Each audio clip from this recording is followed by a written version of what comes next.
Xin chào các bạn.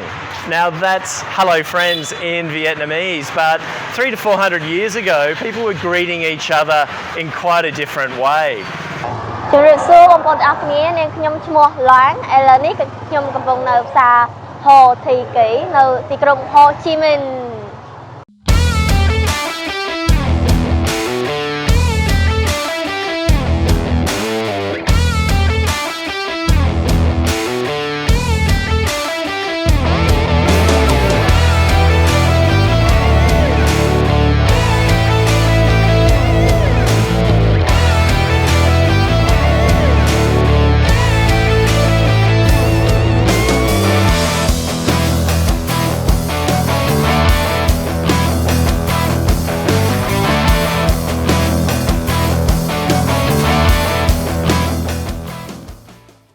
Now here I am at Lê Hồng Phong Market, or Ho Chi Minh Foodie Street in the centre of Saigon. It's in District 10, just near District 5, and unofficially it's called the Cambodian Market. There's a lot of Cambodian food here, or Khmer food actually. The Khmer community is around here, so there's lots of great Khmer food to find. I've got with me Miss Luan, who is Khmer Krom. She's fluent in both Vietnamese and Khmer, which is fantastic. She's going to explain a few things to me about the food and the culture. So let's go and check it out. Here I am today with my really good friend, Miss Luan. How are you? I'm okay. Good, good. Now, khỏe. Yeah, khỏe không? Khỏe. Yes. Miss Luan helps me with my Vietnamese, and she's a great teacher. But also she's a great eater as well. So we're gonna eat some Bún cá. yeah, bún cá. So this place here, it's on Ho Chi Minh Street, and it's a famous street in Saigon for the Cambodian market. And as I said in the introduction earlier, was that there are a lot of Khmer people who either live in this area or come to this area to buy produce and eat Khmer food, which, you know, is fantastic, and we're going to have this bún cá. So what we have here is a typical dish of, or bowl of bún cá. Now, bún in Vietnamese means noodle, a type of noodle. It's more like a spaghetti, and it reminds me a little bit of bún bò Huế in the type of noodle that you have, and it's super tricky to pick up in your chopsticks.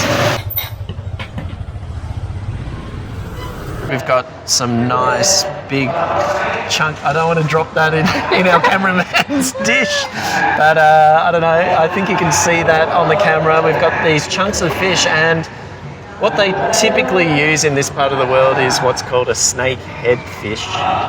I'm not sure. Fish?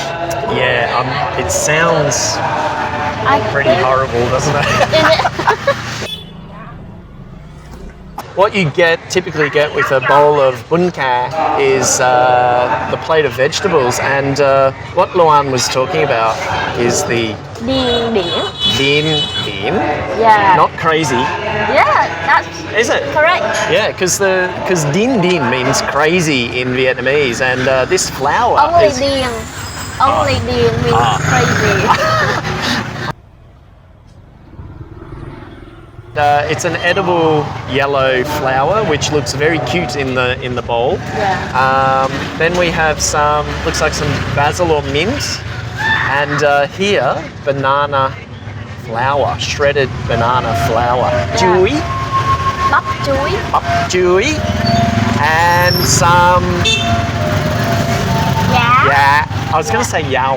Yeah. Which is, of course, bean shoots, bean sprouts. And some other kind of rao. The distinctive thing about bún cá, and a lot of food that is in Khmer recipes, I think, is the turmeric that makes the bowl of soup and the fish go yellow. So that's quite typical, isn't it? Yeah. Of food from the Delta. So there you go. Let's give it a try. Yeah. Of course, the obligatory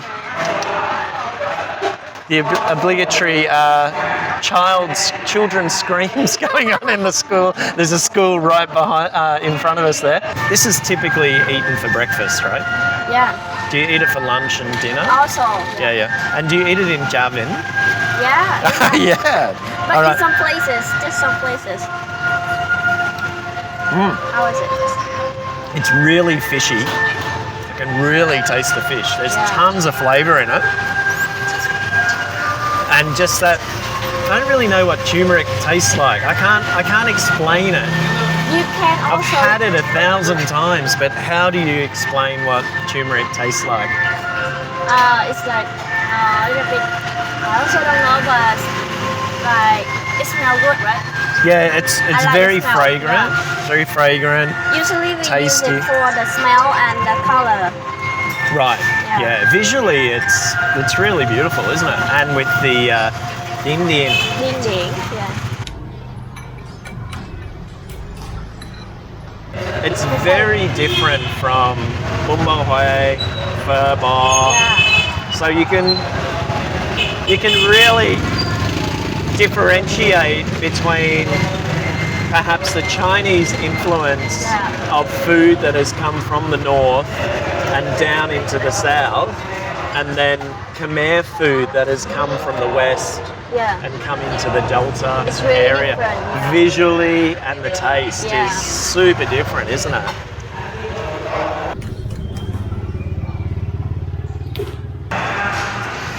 Now, why is the Cambodian market here?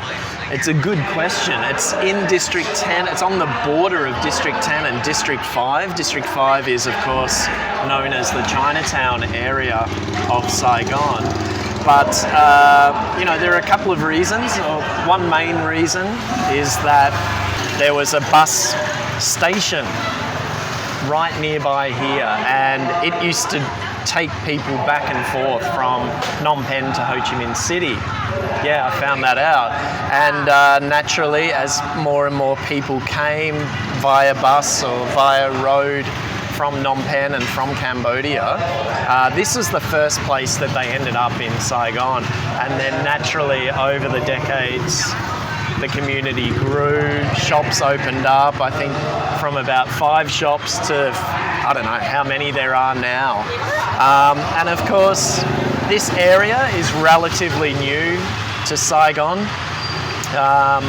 Of course, in the mid to late 70s, the Cambodians were fleeing the horrors of the Pol Pot Khmer Rouge regime and sought refuge across the border in Vietnam and also in Saigon, in this very spot here. So it's a very historic area, isn't it?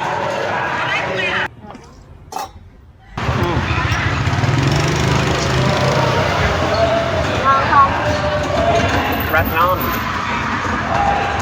The only thing is, it gets all over you, doesn't it? It's a bit of a tricky one to eat, this. But just the turmeric gives it that real point of difference from other Vietnamese food that you typically get.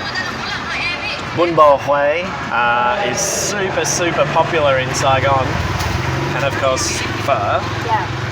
But yeah, totally different taste, totally different look, totally different history.